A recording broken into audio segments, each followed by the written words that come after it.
Welcome to Materials and Methods Matter.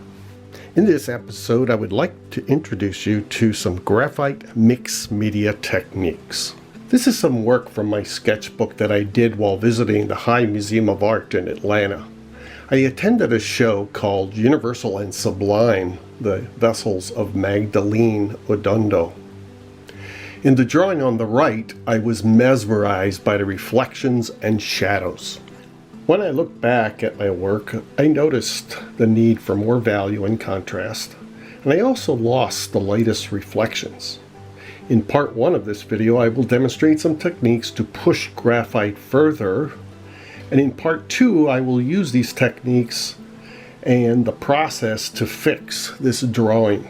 First of all, we all know that graphite smears and smudges easily. This indicates that there is pigment on the loose. Also, the darker the value, the more shiny graphite gets. This shiny surface results in flashback when scanning or photographing. Matte workable fixative is also a very effective way to reducing the shine. I take advantage of this loose pigment by brushing water across and converting the dust into graphite watercolor. So using my Aqua brush, I could show that the evidence of this graphite. And so what I am doing is I can create lighter values, but I can also settle down this dust that has been created. Here is a result of when the water dries. It is a great way to control dust, but the water will also even out and create some lighter values. Also notice that the graphite is less shiny. Another way to manipulate graphite is with a alcohol-based colorless marker blender.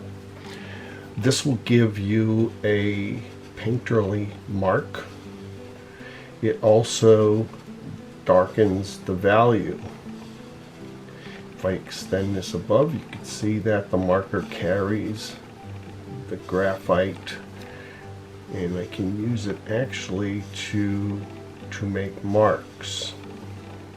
This will also reduce the shine of the graphite, which helps to retain a darker value when scanning the drawing. Because I'm using this marker, it's going to pick up the graphite, and you want to clean your marker. Best way to do this is just to wipe it on a paper towel. The Colorless Blender Pencil is also a great tool for not only increasing the intensity, this will also reduce the shine, and you could see that when I go over the lighter area, it gives me a darker value. This we can also extend beyond our mark. This is also good for making details. So for instance, if you just wanted to make a dark line through an area, you can do this. Basically what the blender is doing is combining with the graphite dust and burnishing into the paper. This will reduce again the shine and increase the intensity.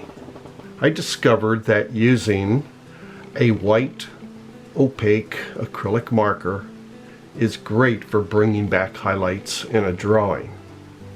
As you see, I'm drawing across this. The white marker actually picks up the graphite. I'm going to draw some lines here.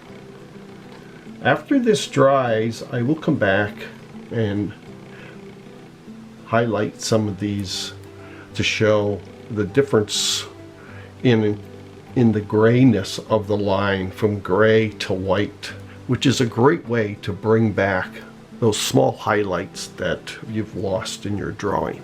The result, as you can see, is 3 or 4 different values of gray. So my lightest all the way up here to my white. So by going over these several times after they dry, you will be able to get a variety of different gray marks, which is great for highlights. Stay tuned to part 2 of this episode when I use these 4 mixed media techniques to enhance this drawing. Materials and Methods Matter was inspired by my book, Making Art, Materials and Techniques for Today's Artist. For more videos on Materials and Methods Matter, as well as lesson plans and other instructional videos, visit Thalo.com.